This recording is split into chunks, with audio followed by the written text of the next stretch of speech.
Bonjour à tous. Aujourd'hui, nous sommes à Parasha Vaera.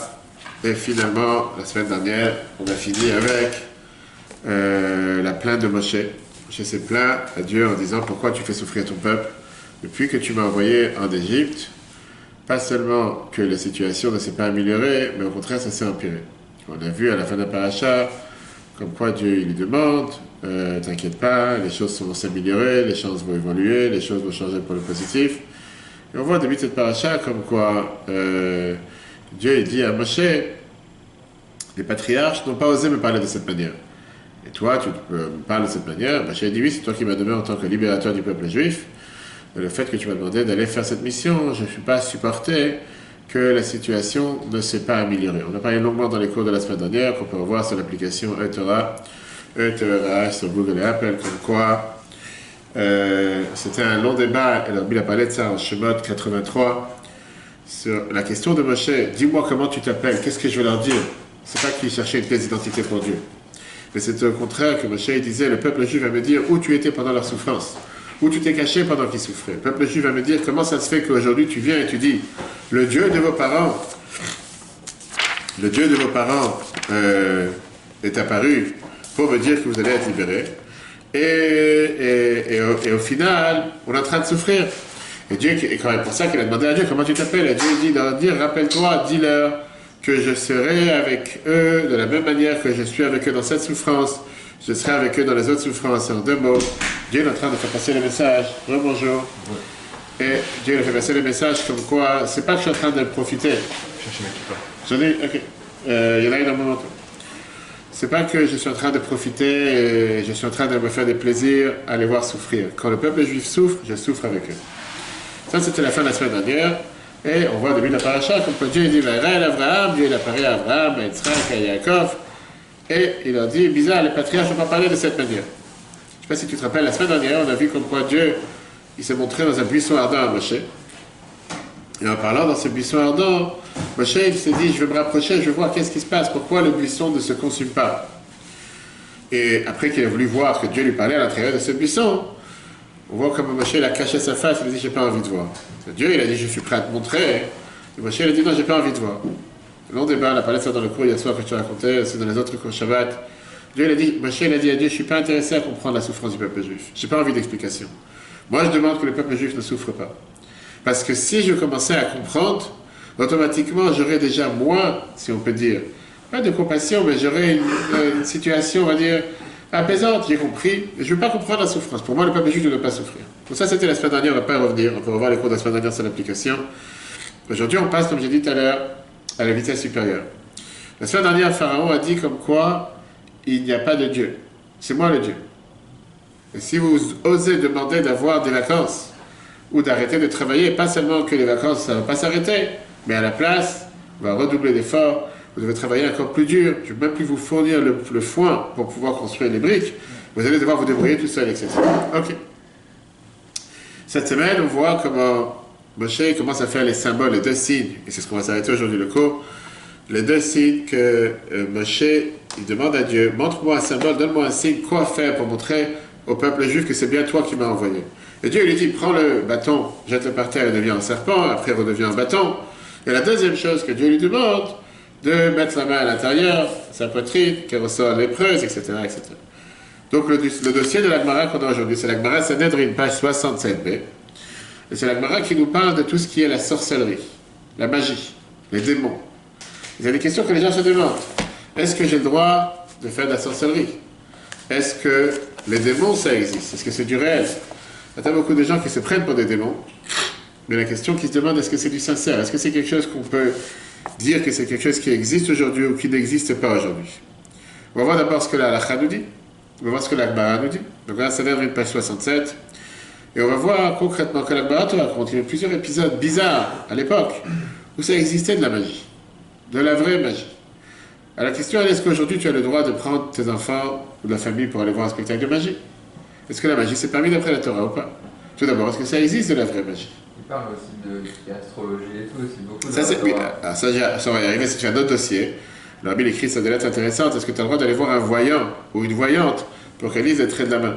Les gens utilisent les traits de la main, etc. Voir si tu as les traits de telle ou telle manière. Ok.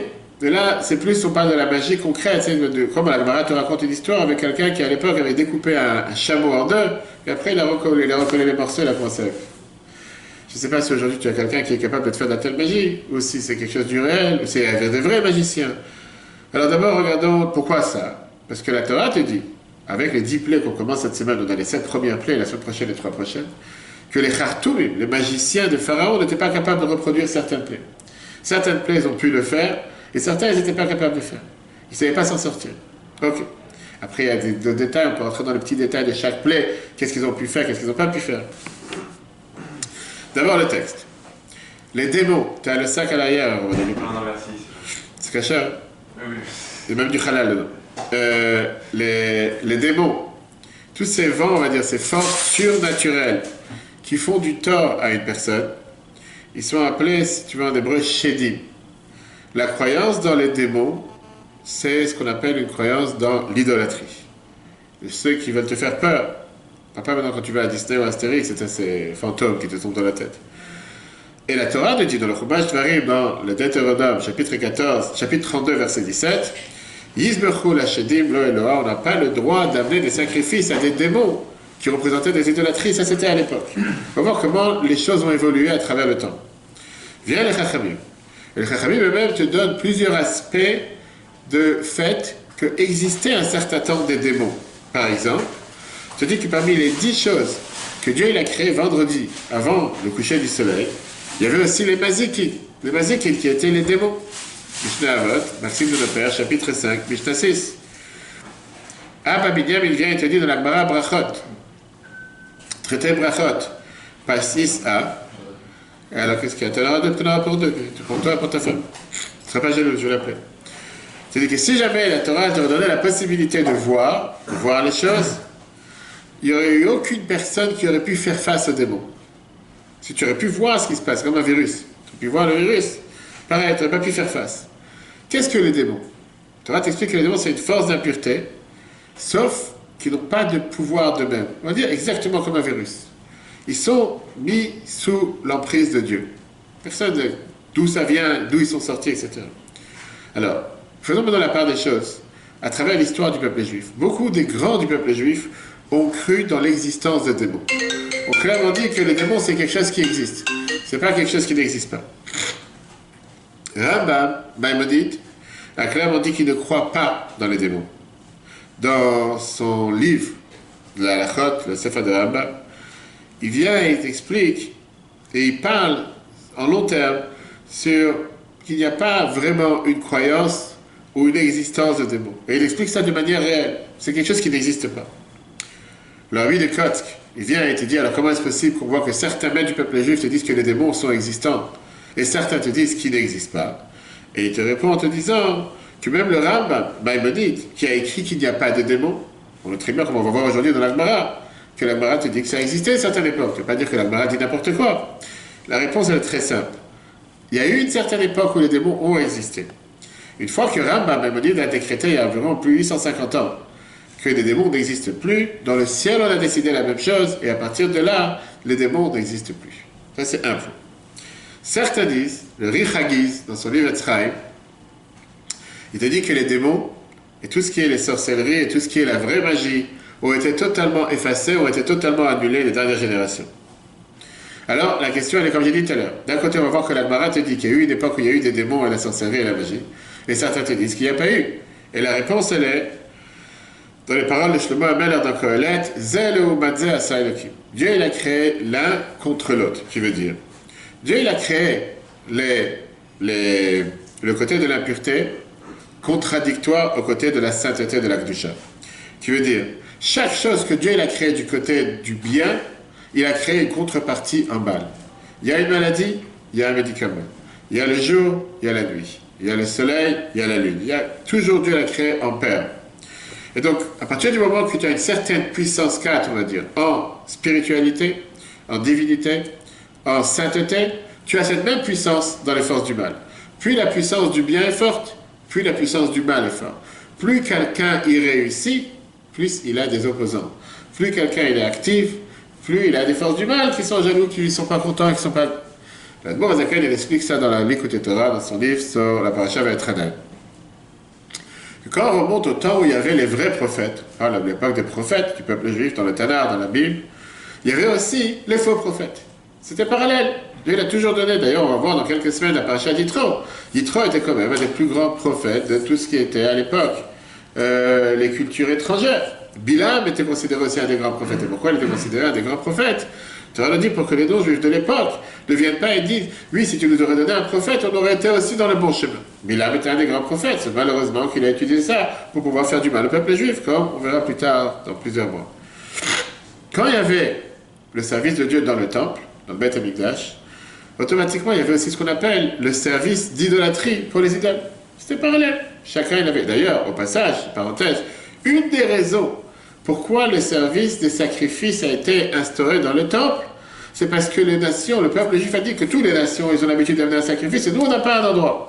Donc Dieu a dit, ah, vous voulez aussi amener un sacrifice dans un lieu matériel, confiné, encerclé, faites-le, mais comme moi je vous demande, à Souli Mikdash, faites-moi un temple et vous allez amener un sacrifice. Ça, c'est comme ça que c'est tenu l'histoire des sacrifices.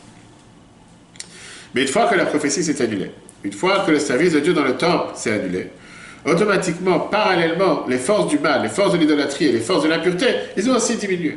Tu vois aujourd'hui comment on descend 2000 ans plus tard, on est en 2020, 5781, dans le monde, en règle générale, l'idolâtrie comme elle était il y a 1000 ans, comme elle était il y a 2000 ans, à la d'appareil des croisades et tout ce que tu veux, ça n'a rien à voir. C'est deux mondes totalement différents, c'est pas du tout la même chose aujourd'hui. C'est pas compte tenu que beaucoup de fêtes aujourd'hui, soi-disant au départ religieuses, n'ont rien à voir avec la religiosité.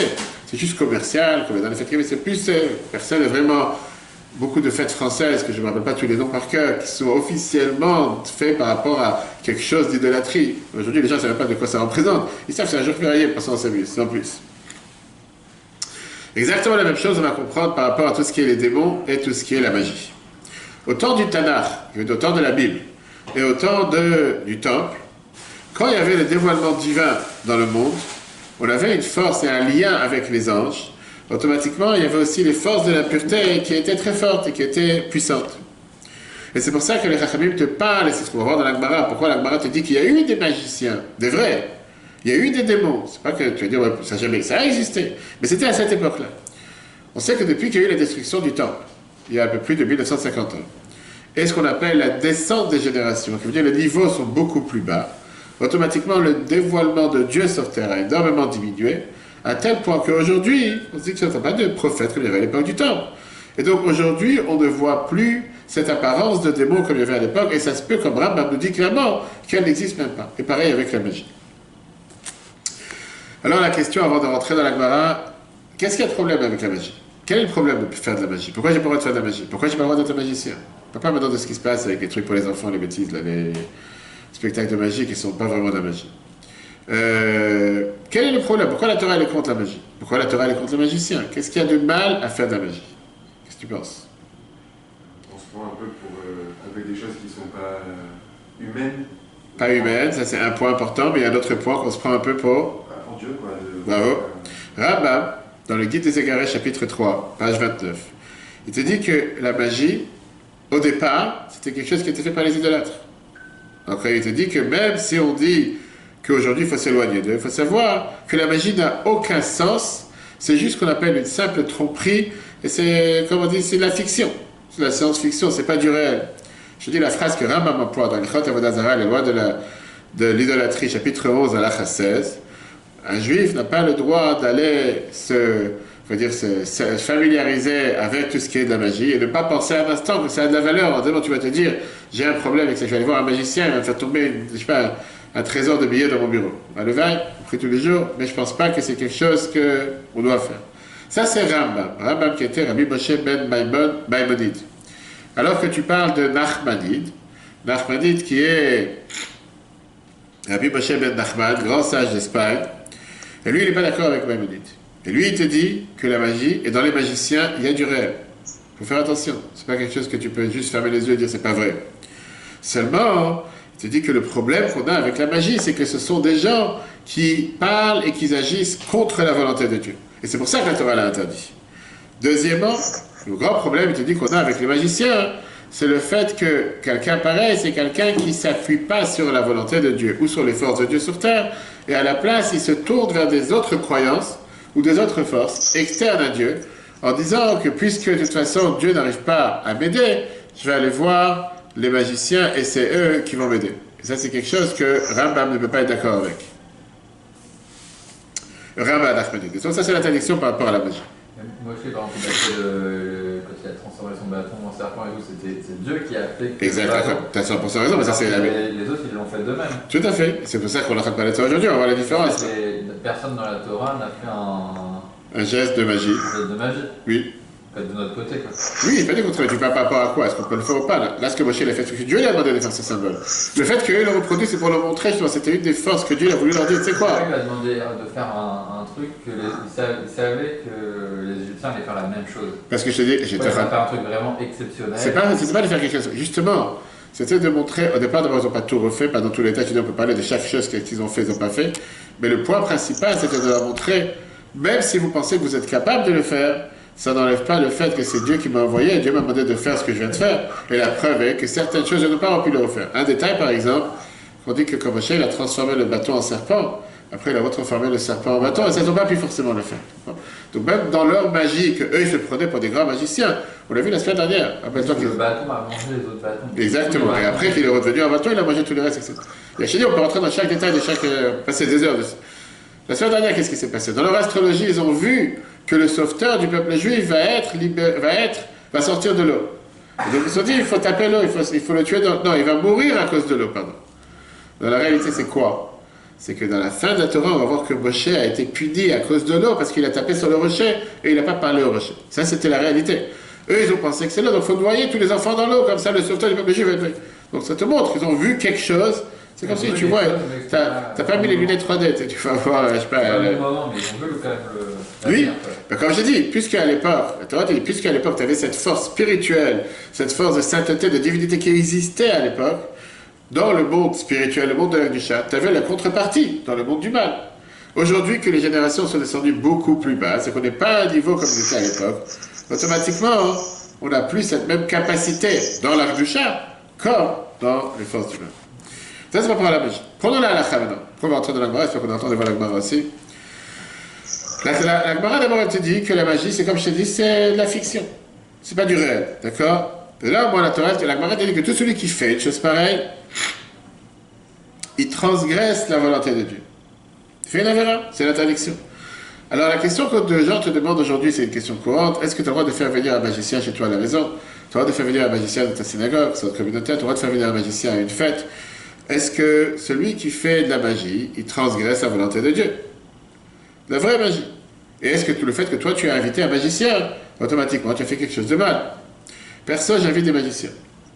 Quand on a les fêtes pour les enfants, Hanouka, pour eux, etc., ben, ce n'est pas vraiment des magiciens. Parce que là, on va voir tout de suite dans quels critères la Torah te permet. D'abord, regardons les différents décisionnaires. Le Bach, il vient, il pense comme le Rambam, comme Ahmedid, et il te dit que si quelqu'un, il amène des gens qui te fait croire un instant que tu transformes la réalité, que tu es vraiment capable de couper une personne en deux, et qu'après tu recolles les bouts, comme certains magiciens font, à ce moment-là, c'est l'interdiction de la Torah.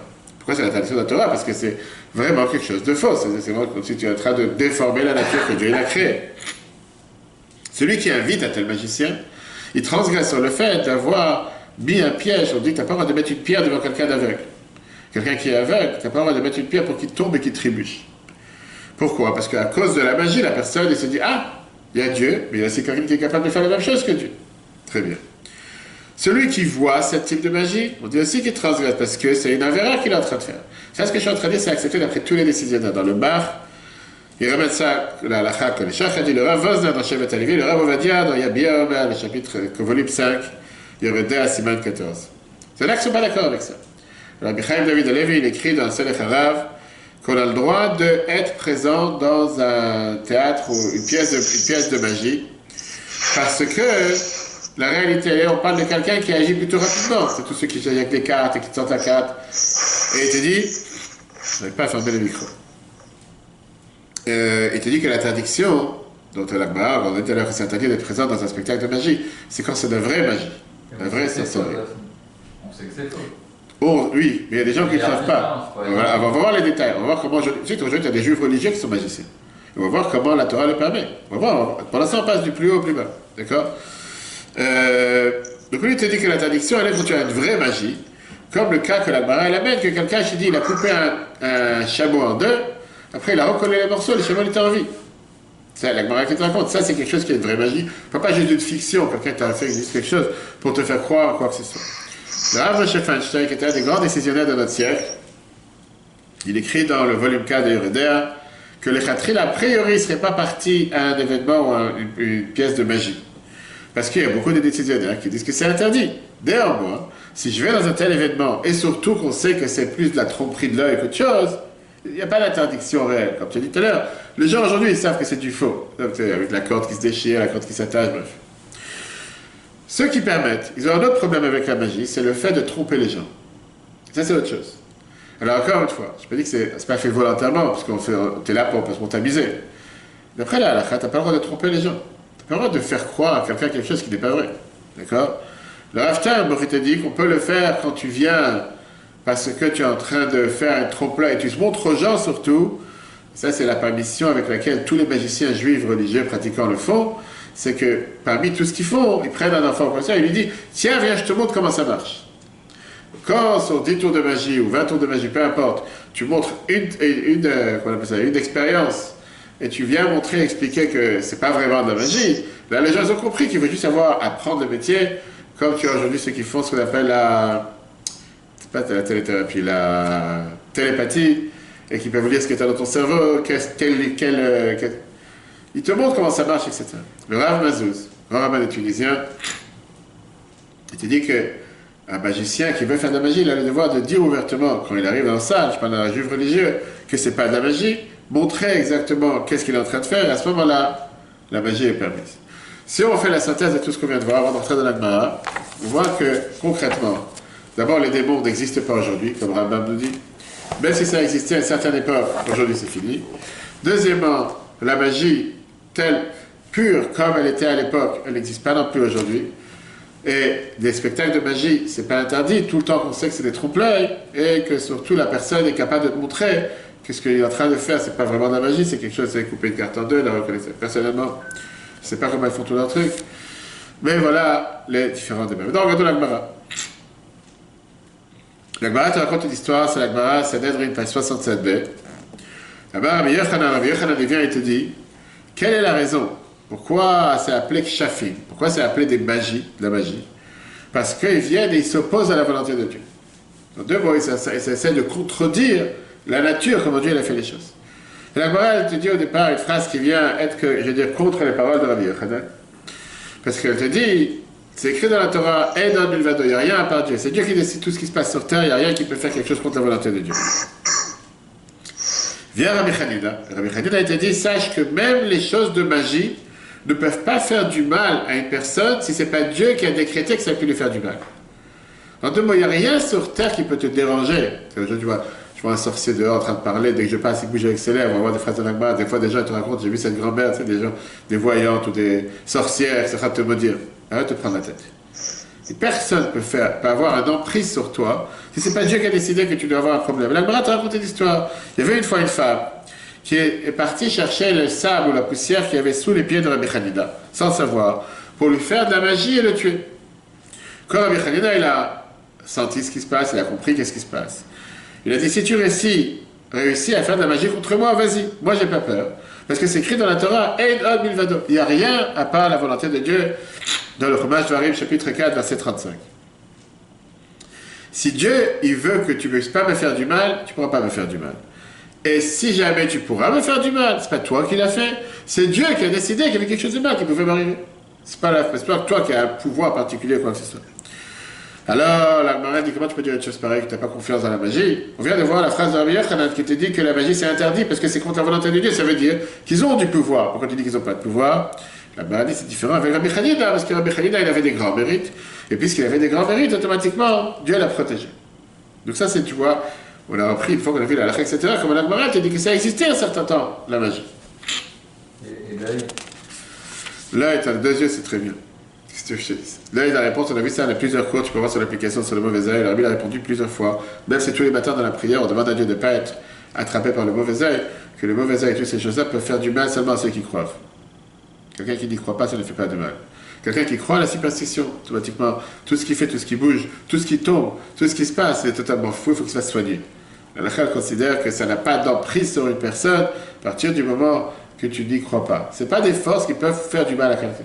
Là, je te dis, sur des centaines de lettres. J'ai envie de parler aux gens sur le mauvais œil, etc. Des gens qui se disent, oh, j'ai envie d'aller voir une voyante, j'ai envie lire pas les rides, les traces des mains. J'ai envie de dire la fameuse phrase que la Torah te dit, Tamim, Tiyeh, Hashem, Elokecha, sois intègre avec Dieu. Fais ce que Dieu demande de toi et ne crois pas dans toutes ces folies. C'est la règle générale. Ok, la Gemara continue en disant, on a repris maintenant les magiciens. Qu'est-ce que ça veut dire que les magiciens faisaient de la magie en Égypte, le pharaon, et le maaseh shedim, des actions de démons. La Torah te dit que c'était aussi de la magie particulière qu'ils avaient l'habitude de faire. Ok. La Gemara continue en te disant que dans la magie, c'est comme les lois de Shabbat. Il y a 3 dérogations. Il y a ceux qui font de la magie, ils doivent être lapidés, c'est-à-dire, en 2 mots, ils ont transgressé un avéra grave. Il y en a que c'est interdit, mais il n'y a pas de punition. Et il y en a qu'on peut le faire depuis le départ. Et la Gemara te dit, c'est quoi ces 3 critères de magie qui existaient à l'époque? Elle te dit, par exemple, quelqu'un qui fait quelque chose qui a l'apparence à trompe-l'œil, je ne sais pas si c'est le mot trompe-l'œil, mais tromperie, mais tu sais très bien que c'est pas vrai. Alors on dit, il n'a pas le droit de le faire comme on l'a dit tout à l'heure, bon, mais il n'est pas puni pour ça. Parce que tu as le droit, après tu as certaines choses que tu peux faire depuis le départ, comme on dit que Rabbi Hanina, il avait l'habitude, écoute bien, Rabbi Hanina et Rabbi Shaya, chaque vendredi, il parlait de Ilchot Yetzira, c'est un petit livre de 2000 mots, des mots de la Kabbale, qui ne c'est pas pour le langage de chacun d'entre nous, pour rentrer dans les détails après. Il crée à travers ces mots un veau de 3 ans, et après ça, il le mangeait pour Shabbat. C'est quelque chose qui est comme aujourd'hui, tu as ceux qui te font avec pas le corbeau, le pigeon qui sort du... Tout d'un coup, il apparaît un pigeon, etc. Dans les tours de magie. Tu as vu comment ils éclatent un ballon, il y a un pigeon qui sort, donc, là, Rashi dit, on voit, et la Gemara commence à te raconter combien d'autres détails qui se sont passés à l'époque. Et ça avait vraiment l'air que c'était quelque chose de réel, quelque chose de magique. Regardons les poux. On a vu dans la 3e plague, les Kidim. On dit que quand ils ont voulu essayer de refaire ce que Moshe il a fait, en jetant cette poignée de poussière dans l'air, et après il y a eu ces poux qui se sont répandus dans tout l'Égypte, les magiciens n'ont pas été capables de le faire. Et la Gemara, elle t'a dit ce que la Chumash dit dans la paracha de cette semaine. Enfin, les magiciens, ils ont dit de Pharaon, ça c'est un doigt de Dieu, on n'est pas capable de le faire. Viens, Rabbi Eliezer te dit, de là on apprend une chose, qu'un démon ne peut pas créer une créature qui est moins qu'un cheveu. Et puisque les pouces est très très petit, il ne peut pas créer une telle créature. Alors l'histoire qu'on a racontée de la magie que la Gemara nous racontera, il a dit, moi-même j'ai vu un commerçant arabe qui a pris une épée, il a coupé un chameau en morceaux, et après ça, il a fait un tour de magie et le chameau s'est mis debout. Rabbi Chia vient et te dit, est-ce que tu as vu du sang qui est parti du chameau? Je suis sûr que c'est pas possible qu'il a coupé ce chameau en morceaux. Ça, bon, c'est une tromperie, va savoir, il a fait quelque chose qui a l'air comme un chameau, c'est pas quelque chose de vrai. Donc, la vraie erreur dans la différence de détail, et après, on revient à une des plaies qu'il y avait en Égypte. Et c'est le long débat qu'on a, combien de grenouilles il y avait. Pourquoi combien de grenouilles? La première plaie c'était le sang, deuxième plaie les grenouilles, et qu'est-ce que la Torah te dit? Vatal, Atzfardea, la grenouille est montée du Nil, et elle a recouvert toute l'Égypte. Les grenouilles qui fait combien? 500 km²? Qu'est-ce que ça veut dire la grenouille est montée? C'est bizarre, pourquoi la Torah a employé cette terme? Puis la Gemara t'explique, au départ, il y avait une seule grenouille, et cette grenouille, elle a donné naissance à beaucoup d'autres grenouilles, et comme ça s'est rempli toute l'Égypte. Je ne suis pas professionnel dans la race animale pour savoir combien d'enfants ils peuvent avoir par jour, les grenouilles, etc. Mais on te dit par exemple qu'aujourd'hui les rats, les souris qui se multiplient énormément de manière très très nombreuse, etc. Et ça c'est un débat par rapport dans l'éternel de l'Akbara, comment étaient les grenouilles. Rabbi Akiva il te dit, c'était une grenouille qui a rempli toute l'Égypte, à travers ses enfants et toute sa famille. Rabbi Elazar il te dit, pourquoi tu racontes des choses pareilles? C'est impossible de penser qu'en un instant, tu sais qu'on dit que chaque plaie durait 1 semaine, et 3 semaines de pause. 1 semaine, 3 semaines de pause. En 1 semaine, tu as une grenouille qui a tant d'enfants qui remplissent toute l'Égypte, à tel point qu'on te dit qu'elle était dans les fours, qu'elle était dans les cuisines, qu'elle était dans les lits, qu'elle était partout. C'est impensable. Il dit arrête avec cette histoire. Il dit seulement c'était une grenouille qui est sortie. Cette grenouille a sifflé, elle a fait le cri de la grenouille. Et toutes les grenouilles qui étaient en Égypte se sont découvertes. Ils sont tous sortis de tous les hangars, ou de tous les... l'eau, la boue, comment on appelle ça. de tous les étampes, etc., et qui arrivait que tous ces conneries se sont rassemblés. Donc ça, c'est encore un débat que la Gemara est là. Et la Gemara continue à rappeler les différentes lois qu'on a avec différentes paliers de sorcellerie qui ont existé à l'époque, mais ça, on va laisser pour plus tard. Revenons avec le Sefer Yetzirah, comme je l'ai dit tout à l'heure. Sefer Yetzirah qui est un livre très intéressant. Un livre qui est un des plus haut placés dans le livre de la Kabbale. On a dit tout à l'heure que Rabbi Hanina avait l'habitude de créer un veau avec ce livre vendredi après-midi et après le manger. Certains te disent que c'est un livre qui a fait Avraham Avinu. Certains disent que c'est Adam Arishon. Certains te disent que c'est Rabbi Akiva. Mais la réalité, elle est qu'au final, aujourd'hui, on n'a pas la force de pouvoir faire avec ces mots de Kabbale ce qu'ils avaient l'habitude de faire à l'époque. Comme on a dit tout à l'heure, génération précédente, génération plus élevée, pour ça qu'ils pouvaient le faire, génération qui étaient moins élevées, on ne peut pas le faire. Qui dans l'histoire a créé un démon? Le golem. Oh, le Maharal de Prague, c'est connu comme quoi que quand il y a eu ces complots contre le peuple juif, avec ces accusations qu'on utilisait le sang des enfants catholiques pour fabriquer la matzah, ce qui était, on va dire, l'accusation par excellence à l'époque de tous ceux qui voulaient s'en prendre aux juifs, que soi-disant on fait de la matzah avec du sang d'enfants chrétiens. Et ça a coûté beaucoup de mal, ça a coûté beaucoup de temps, beaucoup de pogroms, beaucoup de juifs qui ont été martyrisés à cause de ça. Le Maharal de Prague avait décidé de créer ce golam qui était ce démon, si tu veux, à travers ce Sefer Yetzirah qu'on vient de parler, et s'en utilisait pour aller sauver le peuple juif. On dit qu'aujourd'hui, même à Prague, dans l'endroit où il y avait le golam, c'est parti une fois à Prague dans la vieille synagogue, il y avait l'endroit où c'était l'emplacement, la pièce où ils gardaient le golam. Et plusieurs fois, il y a eu, à travers les derniers siècles, des gens qui ont essayé de monter dans ces combes pour aller retrouver le golam, mais qui ne sont pas ressortis vivants. Comme ça, on raconte. Rabbi Yaakov de Leyabetz raconte sur son grand-père, Rabbi Eliyahu Baal Shem, que lui aussi, à travers différents noms qu'il y a dans le Sefer Yetzirah, il a aussi créé un démon. Au départ, il a pensé qu'il allait détruire le monde. Dieu, il a enlevé et il a décidé de le faire disparaître. Concrètement, une histoire qui s'est passée dans le siècle précédent. Rabbi Shmuel Moudkes était quelqu'un qui était un des disciples du Admor HaZaken. Il est parti une fois dans une auberge. Il a vu là-bas deux magiciens.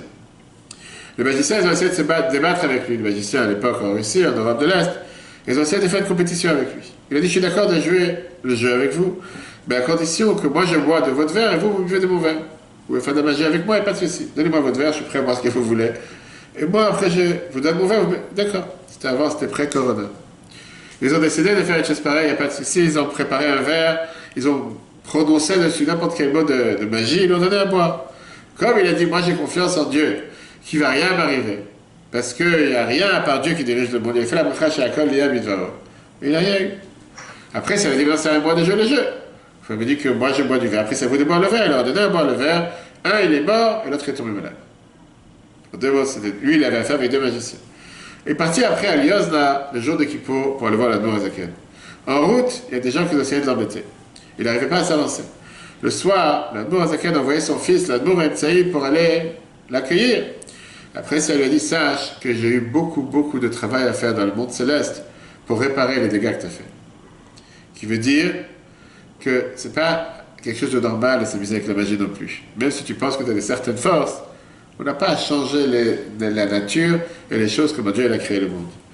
Quand le rabbi précédent a raconté cette histoire, il rajoutait qu'on terminait toujours qu'à cause de cette histoire, si on peut dire, c'est la même année dans laquelle l'Admor HaZaken a été emmené en prison. C'est-à-dire qu'au final, il y a des dégâts, il y a des choses qui se passent. C'est pas à nous de commencer à avoir affaire avec des choses qui sont extraterrestres. Fais ce que Dieu attend de toi, fais les bonnes choses, et le reste, laisse Dieu gérer son monde. Avec ça, c'est la fin du cours d'aujourd'hui. La semaine prochaine, on va parler de la mitzvah numéro 1 qu'on a reçue avant de sortir d'Égypte, une mitzvah très intéressante et peu connue pour certains, la mitzvah de Kiddush Levana. C'est quoi Kiddush Levana? Il y a le Kiddush qu'on fait sur le vin, et il y a le Kiddush qu'on fait sur la lune. Pas avec un verre de vin.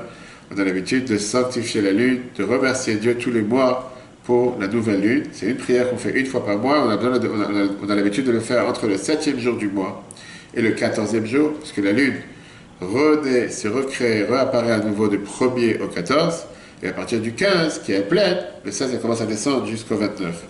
Donc on verra pourquoi d'abord ce système, pourquoi le peuple juif est comparé à la lune, pourquoi le peuple juif compte avec un calcul, un calendrier qui est bizarre, et lunaire et solaire à la fois.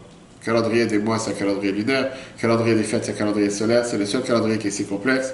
Par contre, ça s'est dit tout ça la semaine prochaine. En attendant, le cours sera replet sur l'application et Torah ETRA sur Google et Apple. Très bonne journée à tous et si Dieu va ce soir sur le cours habituel sur la paracha à 21h.